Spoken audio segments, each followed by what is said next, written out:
Hello everyone, कैसे हैं आप सभी स्टूडेंट। तो आज की इस वीडियो में मैं आपसे बच्चों को सेमेस्टर थर्ड का आपसे बच्चों का डिजिटल एजुकेशन का पेपर में जो भी सवाल आ रहा है वो हम लोग आपसे बच्चों को कंप्लीट करवा रहे हैं। और इसी क्रम में आपसे बच्चों के लिए हमने यहाँ पर डिजिटल एजुकेशन के लिए कुछ आपसे बच्चों को इस साल जो क्वेश्चन एक्स्ट्रा पूछे जाएंगे वो सारे के सारे इंपॉर्टेंट क्वेश्चन आपके लिए लेकर आए। तो चलिए वीडियो को शुरू करते हैं। पसंद आए तो लाइक करिएगा, चैनल पर न्यू है सब्सक्राइब करिएगा, बेल आइकन पर क्लिक करिएगा और डिस्क्रिप्शन बॉक्स में टेलीग्राम ग्रुप का लिंक मिलेगा, जहाँ जुड़ जाते हैं तो कोई भी अपडेट आएगा वहाँ शेयर किया जाएगा। बाकी आप सभी बच्चों को जैसे डिजिटल एजुकेशन खत्म होगा आपको एसी हिंदी और इंग्लिश का भी लेक्चर जो भी चाहिए वो कमेंट बॉक्स में मेंशन करिएगा, तो सबसे पहले मिल जाएगा। ठीक है, तो शेयर कर दीजिएगा वीडियो को। मिलते हैं नेक्स्ट में, शुरुआत करते हैं वीडियो को। ठीक है, तो पहला सवाल हमारे पास है कि ओटीपी क्या होता है। ठीक है, आपने पढ़ा होगा ओटीपी वन टाइम पासवर्ड होता है आपका। आपने भी बहुत सारे ऐप्स में लॉगिन किया होगा, पेमेंट किया होगा, तो ओटीपी आता है। तो ओटीपी का फुल फॉर्म पेपर में आता है, याद रखिएगा। ठीक है, तो क्या कहलाता है? वन टाइम पासवर्ड कहलाता है। इसका पर्पस क्या है, मेन उद्देश्य क्या है? ओटीपी क्या करता है कि आपकी जानकारी को, ठीक है, आपका जो आप पेमेंट कर रहे हैं, किसी ऐप में लॉगिन कर रहे हैं, उसको सिक्योर करने का काम होता है। आपकी आइडेंटिटी पहचान को बचाने का काम करता है। तभी ना सरकार आपसे पैसे लेती है भैया, ऐसे थोड़ी पैसे लेती है। तो ओटीपी क्या करता है, आप जो यूज़र है बेसिकली आपकी जो पहचान है उसको सुरक्षा देने का काम करता है। तो ऑप्शन नंबर क्या होगा? B number. अगला है which QR code can be edited after generation by the owner. इनमें से कौन सा क्यूआर कोड है जो ओनर के द्वारा जनरेट किया जाता है? Static QR code, dynamic QR code, auto QR code या स्टैंडर्ड क्यूआर कोड। तो ये क्या कहलाता है, याद रखिएगा, dynamic QR code. Option number क्या होगा? B number. फिर what is the full form of QR. तो याद रखिएगा क्यूआर कोड जो होता है फुल फॉर्म क्या होता है? क्विक रिस्पॉन्स, मतलब तुरंत रिस्पॉन्स करना हमारे पास। तो ऑप्शन नंबर क्या हो जाएगा? B number. अगला है हाउ मेनी डिजिट्स। आपने भी कभी यूपीआई पिन आपके पास होगा, आपने पेमेंट करने के लिए कितने डिजिट का यूपीआई पिन रहता है? तो बोले भैया कुछ बैंक का 4 रहता है, कुछ बैंक का 6 रहता है, लेकिन most of the UPI pin कितना रहता है? देखिए 6 डिजिट्स का रहता है, देखिएगा। तो ऑप्शन नंबर क्या होगा? सी नंबर इसका राइट आंसर होगा। फिर यूपीआई, इसका ये क्वेश्चन आया हुआ है कि यूपीआई का जो फॉर्म होता है वो क्या होता है? तो यूनिफाइड पेमेंट क्या होता है? इंटरफेस होता है हमारे पास। ठीक है, ऑप्शन नंबर क्या हो जाएगा? इसका राइट आंसर हो जाएगा। बोलिए भैया ये ऑप्शन दोनों तो सही लग रहा है, लेकिन सही ये क्यों हुआ? आप देखिए एक ही यूपीआई के थ्रू, एक यूपीआई नहीं है, बहुत सारे यूपीआई प्लेटफॉर्म होते हैं, तो पेमेंट्स हो जाएगा इसके थ्रू। क्या हो जाएगा? Option number B. अगला है एईपीएस। ठीक है, आधार बेस्ड एनेबल जो कह सकते हैं पेमेंट सिस्टम होता है, जिस शॉर्ट में एईपीएस कहा जाता है। ये डेवलप किनके द्वारा? क्योंकि आप लोग देखिए कोई भी चीज़ में आधार कार्ड जुड़ा हुआ रहता है, आप आधार कार्ड के थ्रू भी पेमेंट कर सकते हो। ये आरबीआई के द्वारा डेवलप किया गया था, एसबीआई के द्वारा, या जो नेशनल जो कह सकते हैं पेमेंट कॉर्पोरेशन इंडिया उनके द्वारा, एनपीसीएल के द्वारा, या फिर यूआईडीए मतलब आधार कार्ड वाले, इनके द्वारा किया गया था।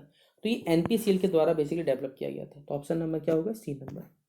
फिर है which of this services is available through AEPS. इनमें से कौन सा सर्विस है जो एईपीएस के थ्रू अवेलेबल होता है हमारे पास है? तो आप पैसे निकाल सकते हो, जमा कर सकते हो, या फिर बैलेंस की जानकारी ले सकते हो, फंड ट्रांसफर कर सकते हो। ये सभी के सभी चीज़ें आप आधार कार्ड के थ्रू बेसिकली कर सकते हो। तो deposit, withdrawal, balance enquiry and fund transfer, ये सभी चीज़ सही है। ऑप्शन नंबर क्या होगा? सी नंबर होगा। फिर अगला है इन एईपीएस में जो बायोमेट्रिक ऑथेंटिफिकेशन होता है वो किससे लिंक्ड होता है? तो हमने आपको जैसा बोला था इसमें आधार का काम है, तो आधार कार्ड होगा ही होगा हमारे पास, तो आधार नंबर काम देगा। तो ऑप्शन नंबर क्या होगा? बी नंबर होगा। फिर अगला है यूएसडीटी से जुड़ा हुआ सवाल हमारे पास है, यानी अनस्ट्रक्चर्ड जो सप्लीमेंट्री सर्विस डेटा है, इसमें से जुड़ा हुआ सवाल। पहला कि what is required for fund transfer using USSD. अगर आप यूएसडी के थ्रू करते हो तो फंड ट्रांसफर के लिए क्या जरूरत पड़ता है? तो आपका एमएमआईडी नंबर और जो आपका एमपीआईएन है प्लस आपका जो रजिस्टर्ड जो मोबाइल नंबर, ये जरूरी पड़ता है आपको, याद रखिएगा। तो ऑप्शन नंबर क्या होगा? डी नंबर होगा। फिर है what is required for fund transfer using USD. कि अच्छा ये क्वेश्चन रिपीट होगा, माफ करिएगा, ये फिर से रिपीट आ गया हमारे पास। फिर है what is the USD code for banking. Banking के लिए जो यूएसडी कोड क्या है वो हमारे पास क्या है? स्टार 3 बार, फिर 99, फिर हैच है, फिर स्टार 2 बार हमारे पास, ये हो जाएगा। ऑप्शन नंबर सी हो जाएगा।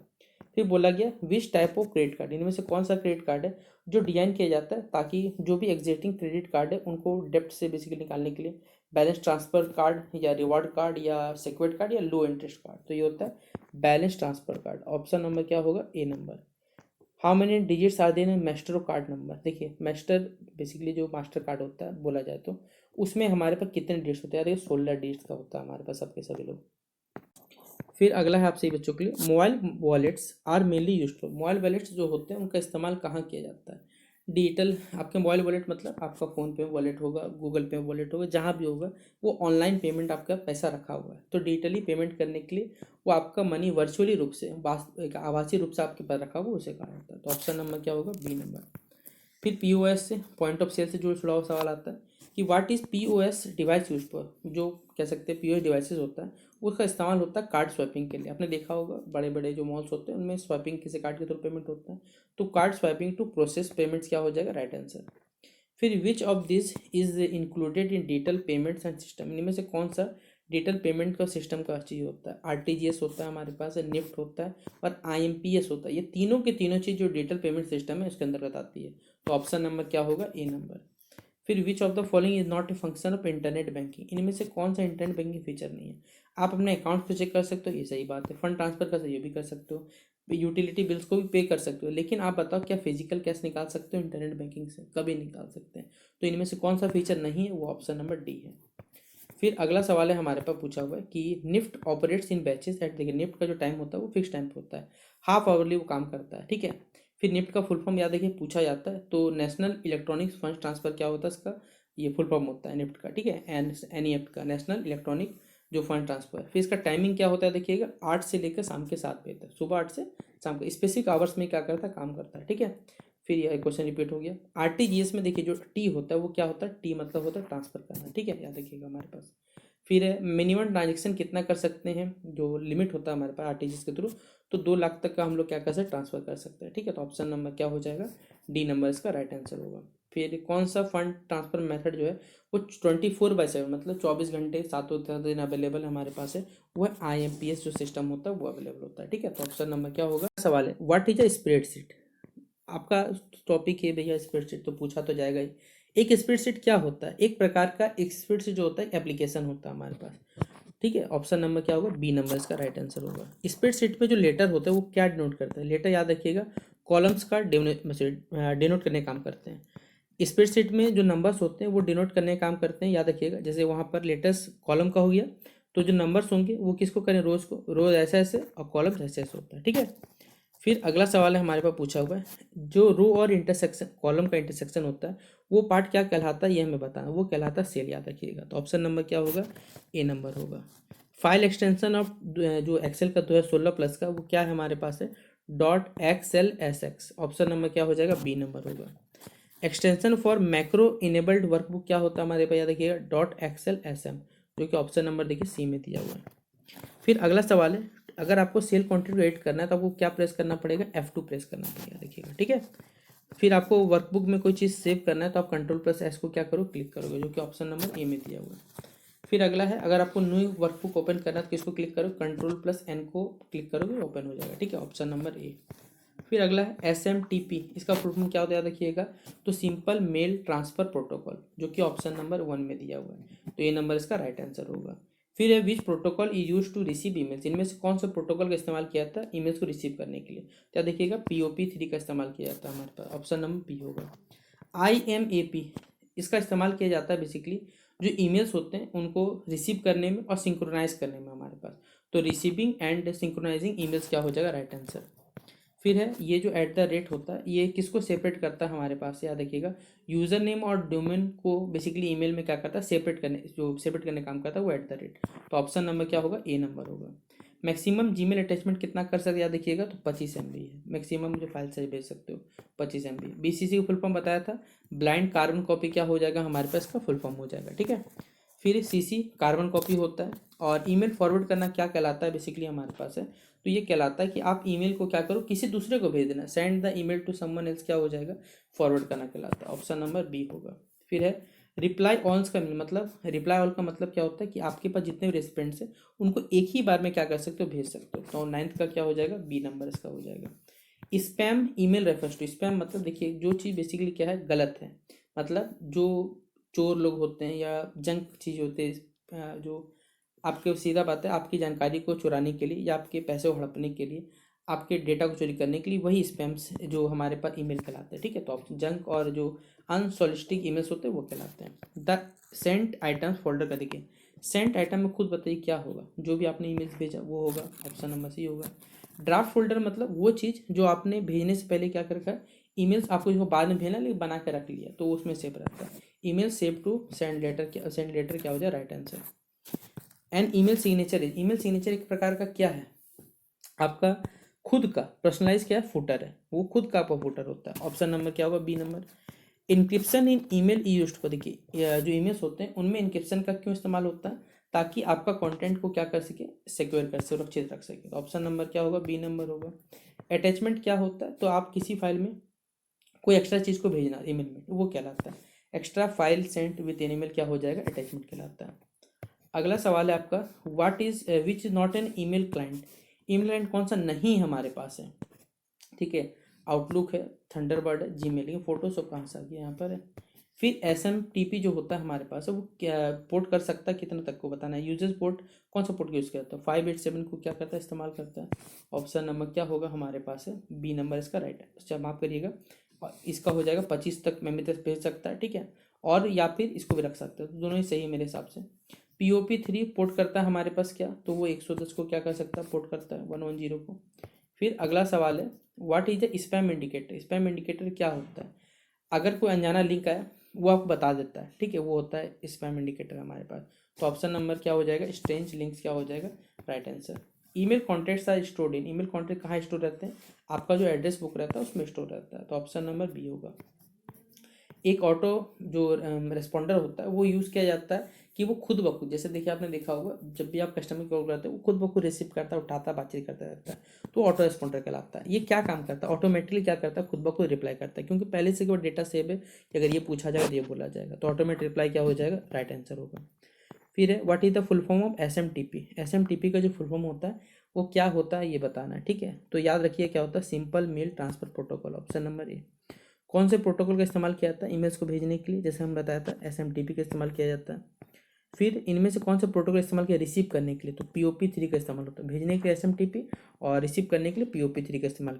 अगला क्वेश्चन है, what is the main part of an email address, main part क्या है किसी ईमेल एड्रेस का, याद रखिएगा। यूजर ID भी सही है, डोमेन भी सही, @ भी सही, जो दोनों को सेपरेट करता है ये भी सही है। तो ऑल ऑफ दिस क्या हो जाएगा, राइट आंसर। अगला है, the first email system were developed by, सबसे पहला ईमेल सिस्टम किसके द्वारा बनाया गया था, देखिएगा रे टॉमिल्सन के द्वारा बनाया गया था। मैक्सिमम फाइल साइज क्या होता है जितना भेजने के लिए, तो 25 MB तक का चीज़ को हम भेज सकते हैं। BCC का फुल फॉर्म क्या होता है, ब्लाइंड कार्बन कॉपी। CC का फुल फॉर्म क्या होता है, कार्बन कॉपी। इनमें से कौन सा वैलिड ईमेल अकाउंट नहीं है, आप खुद बताओ ना, ई कहाँ से आ गई, @ABC कभी नहीं होगा हमारे पास, ऑप्शन नंबर सी हो जाएगा। फिर which part of an email address comes after the, इनमें से कौन सा ईमेल एड्रेस जो होता है @ सिंबल के बाद आता है, तो डोमेन का जो नाम होता है वो आता है। ऑप्शन नंबर क्या हो जाएगा, सी नंबर होगा। फिर सोशल नेटवर्किंग साइट से पूछा सकता है कि आपको फेसबुक जो है वो कब वैसे बनाया गया था, तो 2004 में बनाया गया था मार्क जुकरबर्ग के द्वारा, ठीक है। फाउंडर कौन है, मार्क जुकरबर्ग है। ट्विटर का जो लिमिटेड पोस्ट होता है वो कितना होता है, 280 कैरेक्टर तक का चीज़ों को पोस्ट कर सकते हैं आप लोग, ठीक है। फिर एक व्हाट्सएप वाज बेसिकली, फेसबुक ने व्हाट्सएप का अधिग्रहण कब कर लिया था, हड़प लिया था, तो 2014 साल था, ये 10 साल के बाद लगभग, ठीक है, 2004 बनने के बाद। इंस्टाग्राम इज मेनली क्यों इस्तेमाल किया जाता है आजकल, तो बोला जाए तो नवीनता को प्रदर्शन करने के लिए या फिर असली चीज़ों को प्रमोट करने के लिए इंस्टाग्राम का इस्तेमाल किया जाता है, ताकि भारत की जनता जो है हमारी कहा जाए वो अमेरिका के द्वारा बनाया गया एक ऐसा प्लेटफॉर्म जो भारत की जनता को या फिर विश्व को बर्बाद कर रहा है, उसका नाम है इंस्टाग्राम। लेकिन कहने के लिए सिर्फ फोटो शेयरिंग और वीडियोस का प्लेटफॉर्म है, लेकिन नग्नता और अश्लीलता का कंटेंट का जरिया है जिसका नाम है इंस्टाग्राम, ठीक है। बोले भैया आप भी हो, हाँ एकदम है, जरूर हम लोग भी हैं, लेकिन हम लोग यहाँ पर जो भी चीज़ सही रहता है जानकारी देने के लिए अवेलेबल होते हैं। लेकिन मोस्ट ऑफ द अगर देखोगे भारत की आधा से ज़्यादा या फिर वर्ल्ड का भी जो जनता है वो भी इसी काम में फंसा हुआ है, ठीक है। फिर अगला है, the symbol used for tagging someone on social media, social media पर क्या टैग करना है तो क्या होता है, @फलना ढिमकाना, ये साइन होता है हमारे पास, ठीक है। फिर अगला है, व्हाट डज द DM मतलब होता है डायरेक्ट मैसेज करना, ठीक है। जैसे DP होता है, डिस्प्ले पिक्चर होता है। Which of the following is not a social networking site, कौन सा नहीं है, तो भैया ये सब है, लिंक्डइन, ट्विटर, इंस्टाग्राम, लेकिन एक्सेल कहाँ से आई है, ये काम करने की जगह है। LinkedIn is mainly used for, LinkedIn क्यों इस्तेमाल किया जाता है, आपके बिजनेस नेटवर्किंग काम में इस्तेमाल किया जाता है, तो ऑप्शन नंबर क्या हो जाएगा, बी नंबर। फिर है, कौन सा ऐप है जो इंस्टेंट मैसेजिंग इस्तेमाल होता है, व्हाट्सअप होगा हमारे पास है।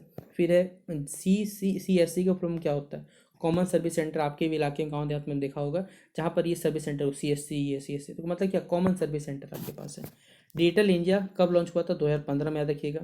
E-गवर्नेंस मतलब क्या होता है, बेसिकली गवर्नमेंट की जितने भी चीज़ें वो इलेक्ट्रॉनिक हैंडल हो और सारे के सारे चीज़ पेपरलेस हो सके हमारे पास, तो using electronic methods to govern क्या हो जाएगा, ऑप्शन नंबर ए इसका राइट आंसर होगा। फिर अगला है which of the following is not an e governance initiative, कौन सा ई गवर्नेंस इनिशिएटिव नहीं है। भाई डिजिटल लॉकर MS ऑफिस कब से आ गया यहाँ पर, ये नहीं होगा। उमंग ऐप प्रोवाइड करता क्या, देखिए गवर्नमेंट की जितने सारे भी सर्विसेज उसको एक ही प्लेटफॉर्म प्रोवाइड करता है, वो उमंग ऐप। तो मल्टीपल गवर्नमेंट सर्विसेज क्या हो जाएगा, right answer. E governance module में हमने आपको पढ़ाया हुआ था, अगर आप पढ़ेंगे हमारे वीडियोस के लेक्चर में, तो वहाँ पर G2C भी होता है, G2B होता है, G2G होता है, ठीक है। ये सब कैसे चीज़ हमने पढ़ाया था, ठीक है। Government to consumer, government to जो बिजनेस होता है, गवर्नमेंट टू जो हमारे गवर्नमेंट होता है, ये सब चीज़ शामिल होता है, ठीक है। ये फुल फॉर्म होता है। फिर भारत नेट प्रोजेक्ट जो है वो किससे रिलेटेड हमारे पास, तो जो गांव देहात में अगर कहा जाए हमारे पास है, जो कनेक्टिविटी होती है ब्रॉडबैंड का, उसको उस पर काम करता है। तो रूरल ब्रॉडबैंड कनेक्टिविटीज़ का राइट आंसर होगा। D locker allow citizen, digi locker क्या करता है, सिटीजन किस चीज़ पे अलाउ करता है कि आप अपने डेटा को या डॉक्यूमेंट्स को ऑनलाइन क्या करो, स्टोर करने का काम करो। आरोग्य सेतु कोविड-19 के समय में आपने देखा होगा ट्रैक करने के लिए, तो कोविड-19 जो कॉन्टैक्ट ट्रैकिंग हो जाएगा इसका right answer. Which components are included internet of things में कौन सा चीज़ इंक्लूड होता है, सॉफ्टवेयर भी होता है, सेंसर्स भी है, एक्ट्यूएटर्स भी है, वाईफाई टेक्निक भी, सभी चीज़ें, इसलिए क्या हो जाएगा option number D. Who coined the term internet, question किसने ये वर्ड जो दिया था हमारे पास, तो याद रखिए दिया था केविन एस्टॉन ने, ठीक है।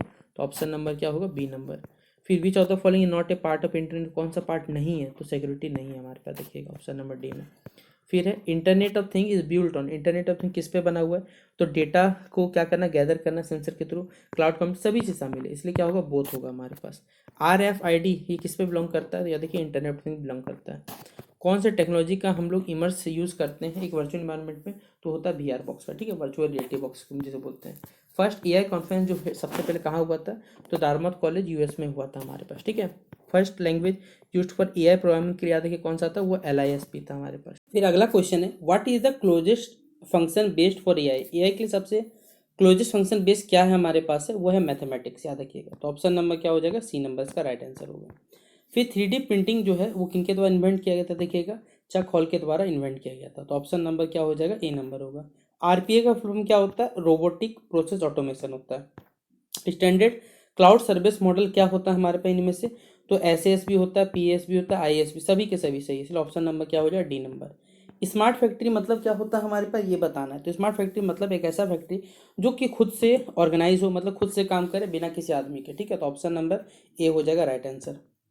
फिर है ब्लॉकचेन टेक्नोलॉजी, इसमें से सवाल भर भर के आता है। एक ऐसा टेक्नोलॉजी जो बेसिकली नेटवर्क पे काम करता है, ठीक है, उसे कहते हैं ब्लॉकचेन टेक्नोलॉजी। फिर है अगला बिग डेटा एनालिटिक्स जो ऑफर किस चीज़ को करता है हमारे पास है, फास्टर डिसीजन मेकिंग सही है, कॉस्ट रिडक्शन करता है, डेटा रिकवरी करता है, सभी के सही सही है, इसलिए ऑप्शन नंबर क्या होगा, D number. Future skill portal जो है किनके द्वारा लॉन्च किया गया था, तो NASSCO नेशनल के द्वारा, ऑप्शन नंबर क्या होगा, सी नंबर हो जाएगा राइट आंसर। फिर है WPS का फुल फॉर्म पूछा जाएगा, देखिएगा तो वाईफाई प्रोटेक्टेड जो सिस्टम होता है हमारे पास है, सेटअप होता है, उसका होगा, तो ऑप्शन नंबर क्या होगा, सी नंबर। IDS इसका फुल फॉर्म क्या होता है, इंट्रूशन डिटेक्शन सिस्टम। CIA का फुल फॉर्म क्या होता है हमारे पास है, तो कॉन्फिडेंटली इंटीग्रिटी एबिलिटी इसका फुल फॉर्म होता है। इनमें से कौन सा कंप्यूटर थ्रेट है, तो ट्रोजन हॉर्स भी होता है, मालवेयर भी होता है, रैंसमवेयर, ये सब के सब कंप्यूटर के थ्रेट है, नुकसानदायक है, तो ये सब के सब होगा, ऑप्शन नंबर डी। फायरवॉल्स का इस्तेमाल किया जाता है ताकि कंप्यूटर को बेसिकली जो थ्रेट्स होते हैं, साइबर थ्रेट्स होते हैं, फिल्टर उनसे बचाया जा सके, तो ऑप्शन नंबर बी हो जाएगा। अनऑथोराइज्ड एक्सेस होता है किसी नेटवर्क में, ये आपके सिक्योरिटी के मामले में क्या करता है, दिक्कत दे सकता है, तो सिक्योरिटी इससे अंतर्गत आता है। फिर है वी कौन सा टाइप का इंक्रिप्शन हम लोग इस्तेमाल करते हैं, which encryption uses the same key for encryption and decryption, encryption और डिक्रिप्शन के लिए कौन सा हम लोग इंक्रिप्शन की सेम यूज किया जाता है बताना है, तो होता है सिमेट्रिक इंक्रिप्शन। DES का फुल फॉर्म क्या होता है, तो डेटा इंक्रिप्शन स्टैंडर्ड होता है। फिजिंग एक प्रकार का क्या होता है, फ्रॉड या कह सकते हैं जो फेक कम्युनिकेशन करने का जरिया होता है, ठीक है, फिजिंग करना। अगला है SMIME, इसका यूज़ किया जाता है सिक्योर्ड MI जो इंक्रिप्टेड मेल होता है उनके लिए। इंक्रिप्शन किस चीज़ को प्रोटेक्ट करता है, आपके डेटा और पासवर्ड को। इनमें से कौन सा एक सही है DOS अटैक के बारे में, ये आपके सर्विस अटैक को क्या करता है, बेसिकली DOS अटैक जो डिनाइल करता है सर्विस अटैक डिस्ट्रैक्ट एबिलिटी के बारे में। कौन सा लेयर है जो इंटरनेट ऑफ थिंग्स को वाइड एरिया नेटवर्क से कनेक्ट करने का काम करता है, वो होता है network layer, option number B. SMS जो ट्रोजन होता है वो क्या है हमारे पास है, मोबाइल जो मालवेयर सेंडिंग प्रीमियम मैसेज होता है प्रकार, याद रखिएगा, ठीक है। फिर अगला है द टाइप ऑफ कन्वर्टिंग, अगर प्लेन टेक्स्ट को सीपर टेक्स्ट में कन्वर्ट करना, ये क्या कहलाता है, इनक्रिप्शन कहलाता है। VPN वर्चुअल प्राइवेट नेटवर्क पढ़ा होगा आपने। एक बॉटनेट क्या होता है, तो बॉटनेट एक प्रकार का कंप्राइज सिस्टम का कलेक्शन होता है हमारे पास, तो ऑप्शन नंबर बी होगा। सबसे स्ट्रॉन्गेस्ट पासवर्ड क्या है, आपका, जिसमें आप लेटर्स, नंबर और सिंबल्स का इस्तेमाल करो, ये स्ट्रॉन्ग है, क्योंकि सोच नहीं पाता आदमी जल्दी। इनमें से कौन सा एक टाइप का कॉमन मालवेयर है, याद रखिएगा, वॉर्म भी है, ट्रोजन भी है, रैनसम, सब के सब है। तो ऑप्शन नंबर डी होगा। इनमें से कौन सा साइबर अटैक है जिसमें इन्वॉल्व किया जाता है यूजर्स के फाइल को जब तक पेमेंट आपका ना हो, ठीक है, तो वो होता है रैनसम वेयर, ठीक है, ऑप्शन नंबर सी होगा। कौन से प्रोटोकॉल का इस्तेमाल किया जाता है डेटा को ट्रांसफर करने में इंटरनेट में, तो होता है HTTPS, ठीक है, हाइपरटेक्स्ट ट्रांसफर प्रोटोकॉल। SSL का स्टैंड पता है, SSL फॉर्म क्या होता है ये पूछना है, तो सिक्योर सॉकेट लेयर होता है, याद रखिएगा। DOS अटैक करता है किसको, मेनली अफेक्ट करता है, बेसिकली हमारी ये बताना है, तो आपकी एबिलिटी को अफेक्ट करने का काम करता है। फिर है फर्स्ट स्टेप क्या है आपके इंटरनेट ऑफ थिंग्स को सिक्योर करने का, आपके जो डिफॉल्ट क्रेडेंशियल्स है या अपडेट, बेसिकली बीच बीच अपडेट करना चाहिए ताकि आपको बचाया जा सके। तो ये था आपसी बच्चों का पूरा डिजिटल एजुकेशन का एक्स्ट्रा सवाल जो आपसे बच्चों पेपर पूछा जा सकता है आपके सिलेबस के अकॉर्डिंग, ठीक है। तो आवासीय बच्चों को हमारे चैनल के प्ले सेक्शन पे सारा वीडियो बना हुआ है, आप उन सभी वीडियोस को जाकर देख लीजिए। यूनिट 1 का, यूनिट 2 का, यूनिट 3 का सारा पूरा सिलेबस बना हुआ है। उसके अलावा हमने previous year question paper solve कराया है। अगर आप सारे वीडियो को देख के चले जाते हैं, आपका 50 नंबर का 50 सवाल आता है, 75 नंबर का क्वेश्चन पेपर बनता है आपका, ठीक है, वो सब के सब सॉल्व हो जाएगा। तो शेयर कर दीजिएगा इस वीडियो को अपने सही दोस्तों के साथ। मिलते हैं नेक्स्ट वीडियो पे, तब तक के लिए जय हिंद और जय भारत।